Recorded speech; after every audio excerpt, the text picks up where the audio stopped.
Hello, नमस्कार। स्वागत है आप सबका आज 14 फरवरी 2021 की शाम और आप में से जो लोग भी वैलेंटाइन डे मनाते हैं, आप सबको हैप्पी वैलेंटाइन डे।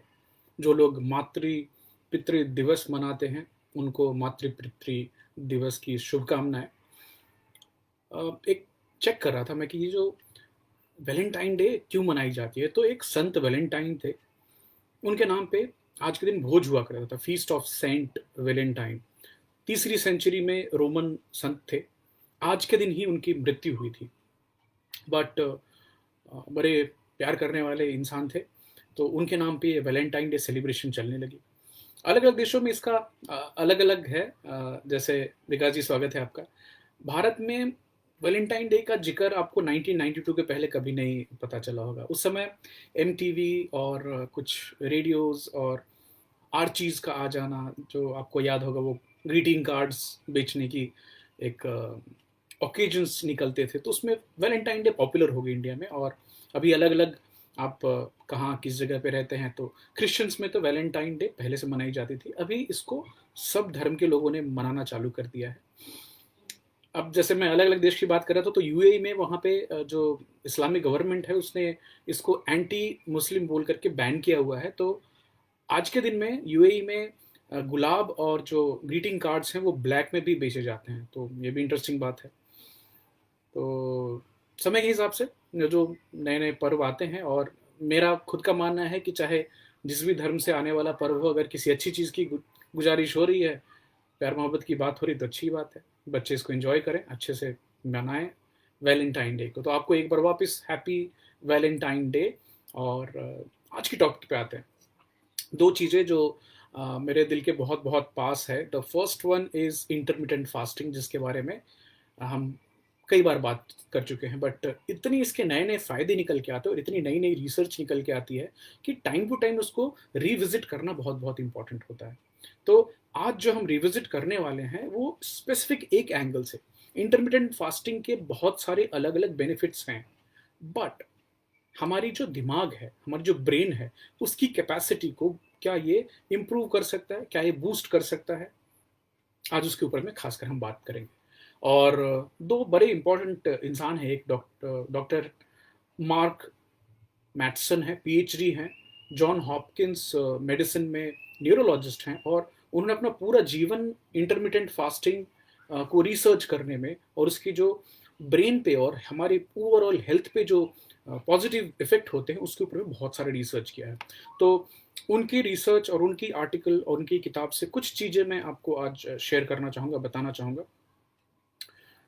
अब जैसे जॉन हॉपकिंस मेडिसिन की बात करें, तो अभी अब पूरे दुनिया भर में जब भी कोविड की काउंटिंग चल रही थी, तो सबसे ऑथेंटिक सोर्स जॉन हॉपकिंस के डेटा को ही माना जाता था। वर्ल्ड के टॉप एक्सपर्ट हैं, वापस बताना चाहूँगा, डॉक्टर मार्क मैटसन साहब, और वो health benefit of intermittent fasting, brain और बॉडी, इसके ऊपर में काम करते रहे बहुत सालों से।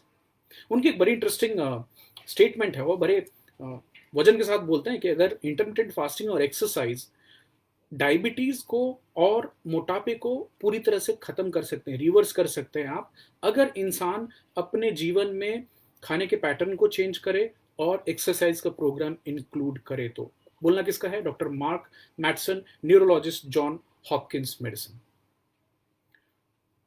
डॉक्टर मार्क बताते हैं कि एक एवरेज जो इंसान है, मैं, आप, हमारी जो लिवर है, वो 700 कैलोरी के हिसाब से ग्लूकोज इकट्ठा करके रखती है, जमा करके रखती है, in the form of glycogen. तो मान लीजिए आपने फास्टिंग की 12 घंटे, 14 घंटे की फास्टिंग की, 10-12 घंटे में, तब तक आपके शरीर से 10-12 घंटे की फास्टिंग में वो 700 कैलोरी जो है, वो ग्लूकोज खर्च हो जाती है। उसके बाद क्या होगा?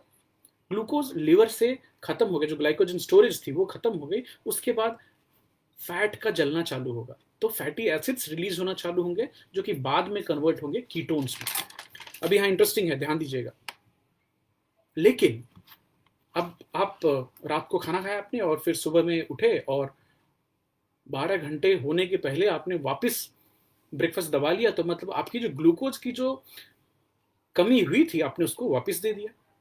अब होगा ये कि फिर फैट को जलने का, फैटी एसिड्स को एक्टिवेट होने का, ये जो मैकेनिज्म ट्रिगर हो, उसका मौका ही नहीं मिला। तो अक्सर मैं बोलता हूँ ना कि अगर आपकी बाइक है और मान लीजिए उसको रिजर्व में जाएंगे, तो रिजर्व यहाँ फैट है, ग्लूकोज रेगुलर पेट्रोल है। तो हमारी बॉडी कभी रिजर्व में जाती ही नहीं, क्योंकि हम टाइम टू टाइम फ्रीक्वेंटली खाते रहते हैं, और हमारी बॉडी में कभी कीटोन्स के लेवल ऊपर नहीं जा पाते। अब ये भी एक डिस्टर्बिंग सी बात है। पापा, स्वागत है आपका।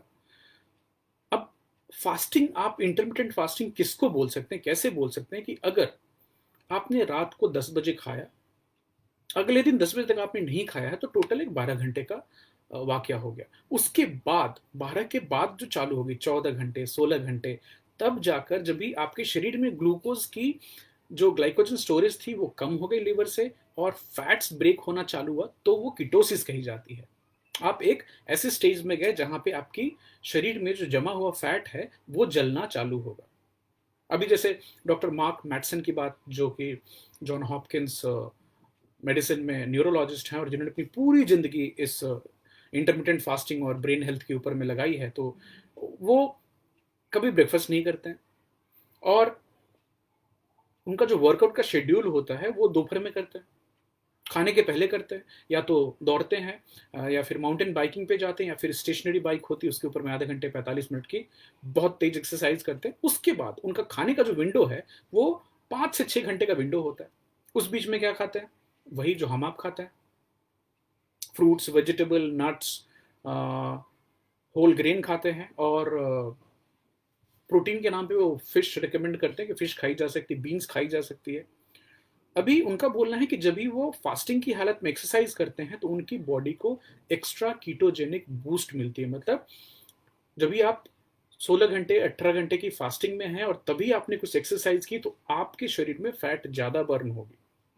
आप बोलेंगे इससे तो कमजोरी भी हो सकती है। नहीं, दो चीजों की बात करना चाहेंगे।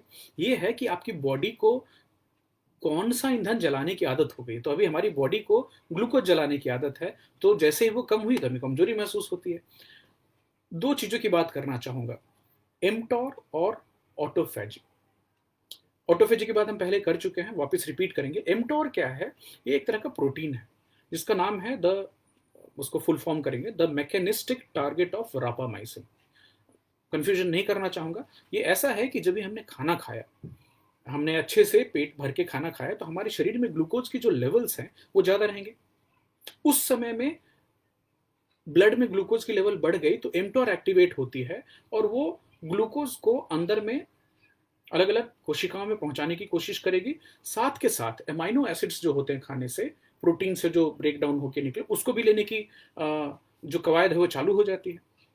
इससे क्या होगा कि प्रोटीन की जो सिंथेसिस है, हमारी जो सेल्स हैं वो नया प्रोटीन बनाना चालू करेंगे। तो इसको बोलते हैं एक ग्रोथ स्टेट। वापस रिपीट करूंगा, आपने जैसे खाना खाया, आपकी बॉडी में ग्लूकोज के लेवल्स बढ़े हुए हैं नॉर्मल से ज्यादा, उस समय में एमटॉर एक्टिवेट होगी, आपके शरीर में ग्लूकोज को जमा करने की कोशिश करेगी, साथ के साथ एमाइनो एसिड्स को भी जमा करेगी, और आपकी जो कोशिकाएं हैं तभी नए नए प्रोटीन बनाएगी और आपके शरीर में ग्रोथ होगी।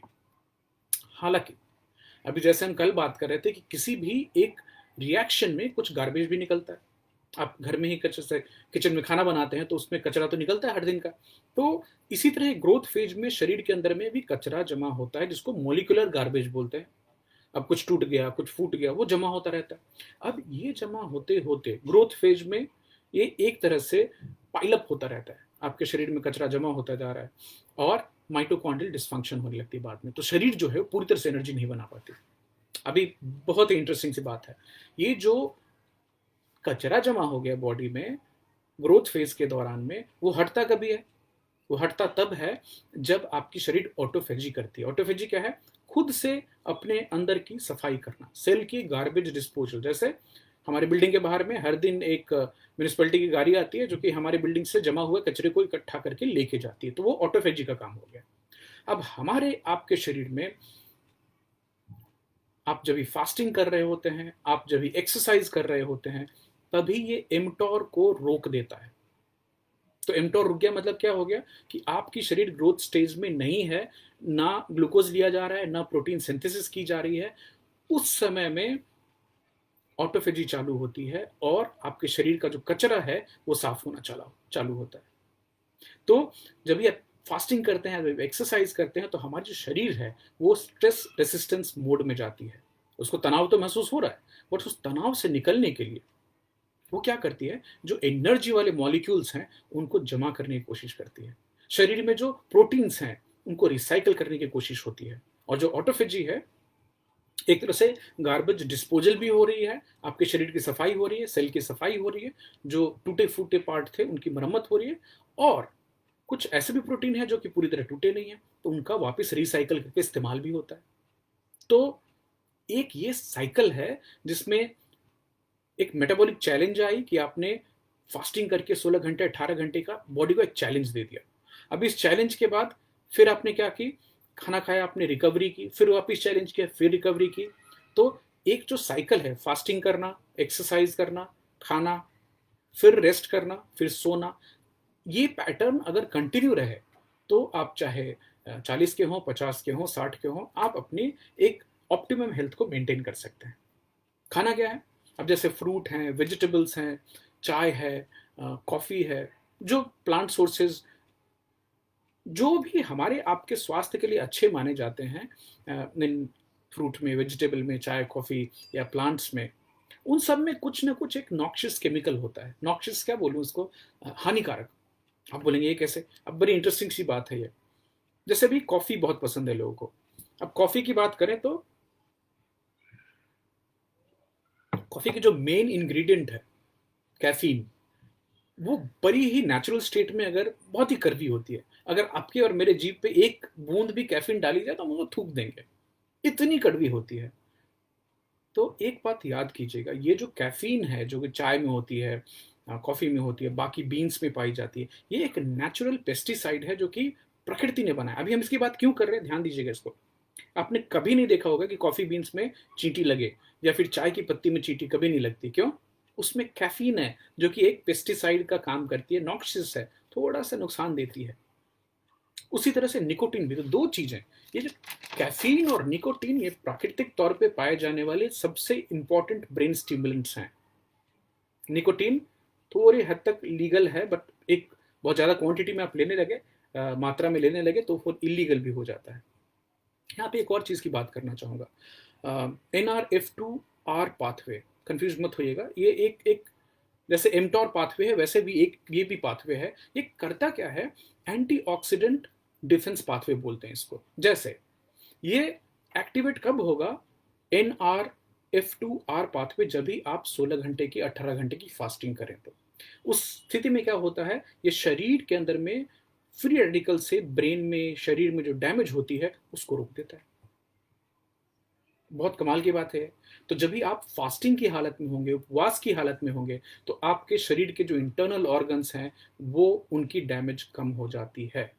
आप इसको वापस अपने धर्म से, अपने सोच से जोड़ कर देखें। जो भी ऋषि मुनि लॉन्ग टर्म फास्टिंग करने वाले अक्सर ज़्यादा जीते हैं, निरोग रहते हैं, क्योंकि आपके शरीर में जब भी आप 16 घंटे 18 घंटे से ज़्यादा की फास्टिंग कर पाते हैं, तभी आपके शरीर के अंदर में सफाई होती है, रेस्टोरेशन का काम होता है, एंटीऑक्सीडेंट फ्री रेडिकल से डैमेज नहीं होगा, तभी आपकी शरीर उस स्थिति में जाती है। और सबसे इंपॉर्टेंट और पते की बात, दो चीज़ों की बात करना चाहूँगा। NGF, जिसको नर्व ग्रोथ फैक्टर बोलते हैं, हमारे जो नर्व्स हैं, जो दिमाग की कोशिकाएं हैं, जो स्नायु तंत्र बोलते हैं, उसको ग्रोथ करने के लिए इस फैक्टर की इंपॉर्टेंस होती है। दूसरी है BDNF, brain derived neurotrophic factor, brain से ही बनती है न्यूरोट्रोपिक फैक्टर, जो कि एक खाद का, उर्वर का काम करती है हमारे ब्रेन के लिए। अभी ये करती क्या है, इसमें थोड़ा ध्यान दीजिएगा। जो BDNF है, ये मेंटेन करती है डेवलपमेंट ऑफ नर्वस सिस्टम, कि हमारी नर्वस सिस्टम कैसे, ब्रेन कैसे, स्पाइनल कॉर्ड कैसे डेवलप होगी, उसका ब्रेन की फाइन ट्यूनिंग करती है। ग्रोथ, जो एक साइनेप्स दूसरे साइनेप्स से जुड़ेगा, जो तंत्रिकाएं जुड़ती हैं, उसमें मदद करती है ये। यहाँ तक कि साइंटिस्ट ने देखा कि चूहों में अगर आप NGF और BDNF बनाने वाले जीन्स को हटा दें, मैं वापस रिपीट करूंगा, अगर चूहों में NGF और BDNF बनने वाले जीन्स को हटा दिया जाए तो चूहे डेवलपमेंट की स्टेज में ही मर जाते हैं। मतलब ये बहुत बहुत क्रिटिकल है। NGF और BDNF दोनों हमारे ब्रेन के लिए, हमारे ओवरऑल ब्रेन पावर के लिए बहुत बहुत क्रिटिकल है। करता क्या है ये जो BDNF है, ये ग्रोथ और सर्वाइवल ऑफ जो न्यूरॉन्स होती है, हमारे जो न्यूरॉन्स हैं उनका बढ़ना और उनका जीवन ज़्यादा दिन तक चालू रहे उसके लिए इंपॉर्टेंट है। इससे होता क्या है, इससे आपकी लर्निंग और मेमोरी इंप्रूव होती है। तो जो भी लोग दिमाग से रिलेटेड काम करते हैं, चाहेंगे कि आपका दिमाग ज़्यादा दिन तक अच्छे से एक्टिवली चलता रहे, तो आप वापस इस बात को ख्याल रखिए कि लगातार खाते रहना, हमेशा टाइम टू टाइम खाते रहना अच्छी बात नहीं है। इंटरमिटेंट फास्टिंग के बेनिफिट्स आपको, BDNF का सेक्रेशन आपके ब्रेन में बढ़ेगा, आप ज़्यादा अच्छी तरह से सोच पाएंगे, आपकी मेमोरी इंप्रूव होगी।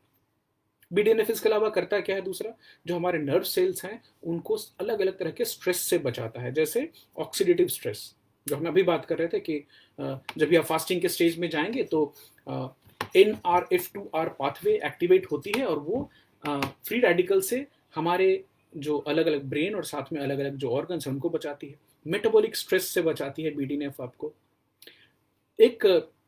एक साइटोटॉक्सिक स्ट्रेस बोलते हैं। अब ये इसको कैसे समझाऊं आपको कि अनकंट्रोल्ड न्यूरल नेटवर्क एक्टिविटी, दिमाग में ना शॉर्ट सर्किट चलते रहना लगातार, ये बहुत ज़्यादा देखी जाती है जिन लोगों में मृगी की शिकायत होती है, जिनको एपिलेप्सी होती है, उनमें ये बहुत अनकंट्रोल देखी जाती है। हालांकि ये अनकंट्रोल्ड कुछ हद तक ब्रेन एजिंग, जहाँ पे जिन लोगों का दिमाग कम हो रहा है, जैसे जैसे हम एज करते हैं तो हमारी ब्रेन है वो श्रिंक होती है, छोटी होती जाती है। और अल्जाइमर जिनमें होते हैं, यादाश्त जाने की जो बात देखी, उनमें भी ये एक साइटोटॉक्सिक स्ट्रेस देखी गई है। BDNF अगर रहेगी आपके ब्रेन में एडिक्वेट अमाउंट में, तो आप में ये एक साइटोटॉक्सिक स्ट्रेस नहीं देखी जाती है। तो जब भी आप एक्सरसाइज करते हैं, जब भी आप फास्टिंग करते हैं, तभी आपके BDNF, brain derived neurotrophic factor का प्रोडक्शन जो है वो बढ़ जाता है। तो एक और चीज जो कि ओवरऑल हेल्थ से आप जोड़ कर देखना चाहें तो दो चीजें आपको अक्सर बहुत ही प्रिडोमिनेंटली मिलेंगी। एक तो ओबेसिटी है, जो मोटापा है वो चाहे 20 के हो, इनफैक्ट बच्चों में भी मोटापा आप देखेंगे, उसके पीछे कई सारे कारण हैं। कार्बोहाइड्रेट ज़्यादा खाना, चीनी बहुत ज़्यादा घुस गई है हमारे, वेजिटेबल ऑयल्स घुस गए हैं, प्लस जो इन्वायरमेंटल टॉक्सिन्स हैं वो भी एक बहुत हद तक जिम्मेदार हैं। हमारे गट की माइक्रोबायोम कैसी है, हमारे शरीर के अंदर में किस तरह की बैक्टीरियाज हैं, इन सब फैक्टर से जुड़कर मोटापा और डायबिटीज़ को भी देखा जाता है। हालांकि जो ओबेसिटी है, मोटापा है, और जो डायबिटीज़ है, ये दिल के लिए खराब है, ये तो आप सबको पता है। लेकिन डायबिटीज़ और मोटापा, ओबेसिटी, ये हमारे ब्रेन के लिए भी खराब है। और जैसे जैसे आप एज बढ़ेगी आपको इन दोनों का नुकसान ज़्यादा दिखने को मिलेगा। तो जब भी आप और हम इंटरमिटेंट फास्टिंग करते हैं, तभी हमारे अंदर ये कैपेसिटी आती है। अब ये प्रूवन है, ये नहीं कि ऐसा हो सकता है, ऐसा होता है। जो लोग चाहे डायबिटिक हों, चाहे मोटे हों, जिनको जरूरत से ज़्यादा वजन है शरीर पे, वो इंटरमिटेंट फास्टिंग करें और एक्सरसाइज को अपने डे टू डे लाइफ में लेके आएँ, तो ना केवल अपनी ओबेसिटी को कम कर सकते हैं, बल्कि डायबिटीज़ को भी ख़त्म कर सकते हैं। मैं वापस रिपीट कर रहा हूँ, ख़त्म कर सकते हैं। तो एक और इंटरेस्टिंग चीज़ बताना चाहूँगा, जो डायबिटिक होते हैं, जो मोटे होते हैं, जिनमें ओबेसिटी देखी जाती है, उनमें अक्सर BDNF के लेवल कम होते हैं। वापस रिपीट करूंगा, डायबिटिक लोगों में और जो मोटे लोग होते हैं, उनमें ब्रेन डिराइव्ड न्यूरोट्रॉपिक फैक्टर कम होते हैं। अब ब्रेन डिराइव्ड न्यूरोट्रॉपिक फैक्टर बनते कब हैं? जब भी आप फास्टिंग करेंगे, जब भी आप एक्सरसाइज करेंगे। और आप उसको जोड़कर देख लीजिए, अगर डायबिटिक लोग फास्टिंग करें और एक्सरसाइज करें, मोटे लोग फास्टिंग करें और एक्सरसाइज करें, तो ऑटोमेटिकली वो डायबिटीज और ओबेसिटी कम हो जाएगी। एक और इंटरेस्टिंग चीज, BDNF जो है, इसको लेटेस्ट रिसर्च में ये भी बताया गया है कि अगर आपके ब्रेन में BDNF के लेवल एडिक्वेट है, अच्छा ब्रेन में बोल रहा हूँ, ब्लड में नहीं, ब्रेन में BDNF के लेवल एडिक्वेट हैं, तो ये भूख को भी कम करता है। तो जो फास्टिंग करने वाले लोग हैं, जो इंटरमिटेंट फास्टिंग एंजॉय करना चालू करते हैं, तो फिर उनको भूख नॉर्मल इंसान से कम लगती है, क्योंकि ये तो बॉडी अपनी खुद की सफाई कर रही है, अंदर ही रिसाइकलिंग हो रही है। जो प्रोटीन्स आपके शरीर के अंदर में इस्तेमाल नहीं हो रहे थे, उनको वापस यूज किया जा रहा है। तो ऑटोफेजी का सिद्धांत, जिसके लिए 2016 में एक जापानीज साइंटिस्ट है, उनको नोबेल प्राइज मिला था। एक और इंटरेस्टिंग चीज़ बताना चाहूँगा कि बहुत सारे जो एंटी डिप्रेसेंट दवाइयाँ जो मार्केट में मिलती हैं, जिनको डॉक्टर्स प्रिस्क्राइब करते हैं, वो भी इनहेरेंटली आपके शरीर में जाकर ब्रेन डिराइव्ड न्यूरोट्रॉपिक फैक्टर्स की, बीडीएनएफ की मात्रा जो है उसको बढ़ाते हैं। तो बीडीएनएफ जो है, ब्रेन डिराइव्ड न्यूरोट्रॉपिक फैक्टर, ये एक हमारे शरीर के अंदर बनने वाला इंडोजेनस एंटी डिप्रेसेंट है। तो आप डिप्रेशन के शिकार हैं, आपको मूड लो लग रहा है, आप में ओबेसिटी है, आप में डायबिटीज है, आप इंटरमीडिएट फास्टिंग की शुरुआत करें। कैसे करना है थोड़ी बात करते हैं उसके बारे में। आप एक्सरसाइज की शुरुआत करें, और जैसे जैसे बीडीएनएफ के लेवल आपके बॉडी में सही होंगे, ऑटोमेटिकली आपकी डिप्रेशन दूर जाती रहेगी, साथ के साथ आपकी भूख कम होगी, और जो ब्रेन रिलेटेड जो बेनिफिट्स मैंने बताए वो तो हैं ही साथ के साथ। तो एक्सरसाइज जो है वो एक बहुत ही पोटेंट एंटी डिप्रेसेंट माना जाता है। इंसिडेंटली कैफीन जो है, अगर आप कॉफ़ी का इस्तेमाल करते हैं तो कॉफ़ी भी आपके बीडीएनएफ के प्रोडक्शन को बढ़ाती है। तो कई बार कॉफ़ी पीने के बाद लोग नई आइडियाज़ कैसे आते हैं, या फिर वो एक एक क्रिएटिव से स्टेज में जाते हैं, उसमें आपको बीडीएनएफ मदद करती है। दो तीन चीज़ और बताना चाहूँगा, जो कि जो बुलेट प्रूफ कॉफ़ी वाली जो डाइट है उसमें MCT oil, medium chain triglycerides मिलाते हैं, जो कि फास्टिंग के स्टेज में आपके शरीर में कीटोसिस को और फास्ट करती है। अभी इसके ऊपर में रिसर्च चालू है। हालांकि इंडियन सभ्यता में हमारे यहाँ अब हम एमसीटी ऑयल के सबसे क्लोजेस्ट क्या है, coconut oil, virgin coconut oil. तो ब्लैक कॉफ़ी में बिना शक्कर के अगर वो मिलाकर फास्टिंग के स्टेज में सुबह में लिया जाए, आपको लंच तक कुछ खाने की ज़रूरत नहीं होगी, ना ही एनर्जी की डिप्लेशन महसूस होगी आपके अंदर में। क्योंकि एक तो आप फास्टिंग कर रहे हैं, उस समय में आपकी बॉडी में directly because of the MCT oil जो कि कोकोनट में है, आपकी ब्रेन को कीटोन्स मिल रहे हैं, जो कि ब्रेन का प्रेफर्ड सोर्स ऑफ ग्लूकोज के बाद फ्यूल है।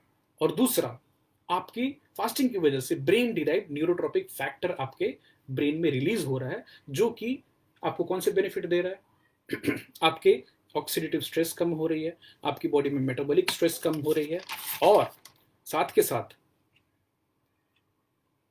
जो मेंटेनेंस है नर्व फाइबर्स का, fine tuning of the brain, growth synapses के नए करना। जैसे आप न्यूरोप्लास्टिसिटी की जो बात होती है ना, कि पहले ये सोचा जाता था कि ब्रेन जो एक बार मिल गया वो उसमें कुछ चेंज नहीं, अभी अभी बताया जाता है कि ये बीडीएनएफ जो है वो न्यूरोप्लास्टिसिटी में भी मदद करता है, नए नए सिनेप्सिस बनाने में, यादाश्त, मेमोरी, लर्निंग, इनमें इंप्रूवमेंट लाने में। तो अभी आप में से कई लोग हैं जिन्होंने मेरी बात सुन के और अब खुद भी रिसर्च करके इंटरमीडिएट फास्टिंग को अपने जीवन में लेके आया है। बट जो स्टार्ट करना चाहते हैं, एक बार सीधे 16 घंटे 18 घंटे ट्राई करने की कोशिश ना करें। अगर आप रात को 8 बजे 9 बजे खाते हैं और अगले दिन सुबह में आपका 7-8 बजे ब्रेकफास्ट होता है, उसको थोड़ा बढ़ाने की कोशिश करें, 1 घंटा 2 घंटा। और एक समय वो भी आएगा कि जब भी आपको ब्रेकफास्ट की बिल्कुल ज़रूरत नहीं रहेगी, क्योंकि वापस रिपीट करना चाहूँगा कि हम जो बने हैं, हम लॉन्ग टर्म फास्टिंग करने वाले एनिमल्स थे, शिकार करते थे, कभी खाना मिला नहीं मिला, तो लॉन्ग टर्म फास्टिंग, छोटे पीरियड में खाना। अभी उल्टा हो गया है, एंड साथ के साथ 3-4 चीज़ जो हमारे जीवन में घुस गई हैं बुरी तरह से। कार्बोहाइड्रेट्स बहुत घुस गए, वो भी कौन से, होल ग्रेन की बात बुरी नहीं है, किनवा खाएं आप, मोटे चावल खाएं, लेकिन जो सफ़ेद सफ़ेद हो गया वो मैदा खाना, वाइट राइस खाना, high content, high starch content वाला मीठा वाला गेहूं खाना, प्लस ऊपर से चीनी बहुत ज़्यादा घुस जाना हमारे खाने में, और वेजिटेबल ऑयल्स ने आके और भी चौपट किया है। तो इंसिडेंटली हमारे जो प्यारे सौरभ गांगुली दादा हैं, उनको 2 हार्ट अटैक आए पिछले महीने में, और वो एक बहुत ही पॉपुलर तेल ब्रांड का प्रचार करते हैं, जिसमें ये भी प्रचार किया जाता था कि इस तेल का इस्तेमाल करने से आपकी हार्ट हेल्थ अच्छी होती है। तो ये तो किरकिरी हो गई कि जो ब्रांड एम्बेसडर है उसी को 2 बार हार्ट अटैक आ गया। तो उन्होंने आज पेपर में आधा पेज का निकाला है कि हार्ट हेल्दी रखने के लिए क्या क्या करना चाहिए। तो मैंने उसमें एक ट्वीट करके उनको बोला कि आप शायद इसमें काश एक लास्ट में ऐड कर देते कि किसी भी तरह का इंडस्ट्रियल वेजिटेबल ऑयल खाना बंद करें।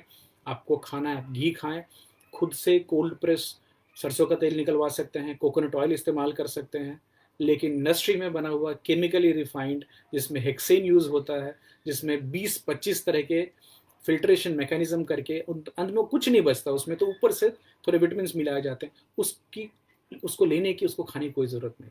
तो ये जो इन्फ्लेमेटरी डाइट हो गई हमारी सूजन पैदा करने वाली, न केवल हमारे शरीर में सूजन पैदा करती है बल्कि हमारे ब्रेन में भी सूजन पैदा करती है। तो the advent of vegetable oil और ये चीनी का बहुत ज़्यादा इस्तेमाल होना, इन सब चीज़ों ने मिल करके हमारी जो ओवरऑल ब्रेन हेल्थ है उसको बहुत इफेक्ट किया है।